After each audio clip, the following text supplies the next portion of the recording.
There is new reporting, an item in The Intercept. The headline, Jared Kushner's real estate firm sought money directly from Qatar government weeks before blockade. They did not get it, and a month later, a group of other Mideast countries launched a series of moves, including an economic blockade of Qatar. The question, are these two things, private business and a serious international incident, are they actually connected? Joining us now, one of two reporters on the byline, Ryan Grimm, who's also the Intercept's Washington bureau chief. Ryan, this is a really fascinating story. Can you just go into detail about the Kushner real estate firm seeking money directly from the government, from the Qatar Minister of Finance last April? In some ways, it's a fairly simple story. You know, the Kushner company's fortune depends on the success of an investment that Jared Kushner himself made about 10 years ago, this property at 666 Fifth Avenue. He paid the highest price in Manhattan real estate history, wildly overpaid, and he overpaid at the top of the bubble. So the bubble bursts. Now they're in huge trouble. In real estate, everything is cross-collateralized, so when your flagship property is suffering, everything else is in jeopardy too. So they have a balloon payment coming due shortly. So Kushner Companies has been traveling the world trying to shake down more than $1 billion to try to refinance this property. We know from previous reporting that's been done elsewhere and by The Intercept that they went to financiers in Qatar, they went to China, they appear to have gone elsewhere.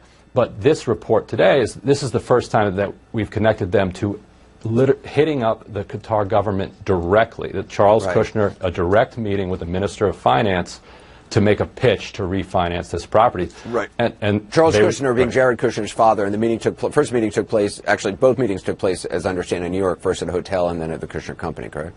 Right, that's right. And Jared Kushner still maintains a personal interest, not just an interest like, oh, I hope it does well. He owns a significant portion still of Kushner Companies, and Kushner, the two Kushners speak on an almost daily basis. It's been reported that they speak on a daily basis. So these meetings happen one day after the other. So the question is, what did he know about them? And then there's a direct line. And then just talk about what happened afterward in terms of U.S. policy that Kushner was involved with toward Qatar, because after the deal fell apart, Kushner basically is supporting a change in policy, what ended up being a blockade of Qatar by other countries like Saudi Arabia. Right, a blockade that is ongoing to this day, because when Secretary of State Rex Tillerson tried to mediate it, if you remember, and you reported on it at the time, about an hour and a half later, President Trump went out and offered a statement that completely undercut Tillerson, accused Qatar of financing terror. This is a country that hosts the biggest U.S. military base in the region. And Tillerson later came to believe that statement was drafted by the UAE ambassador, handed to Kushner, who then delivered it to Trump. And that undercutting of the diplomacy is why we have a blockade still to this day.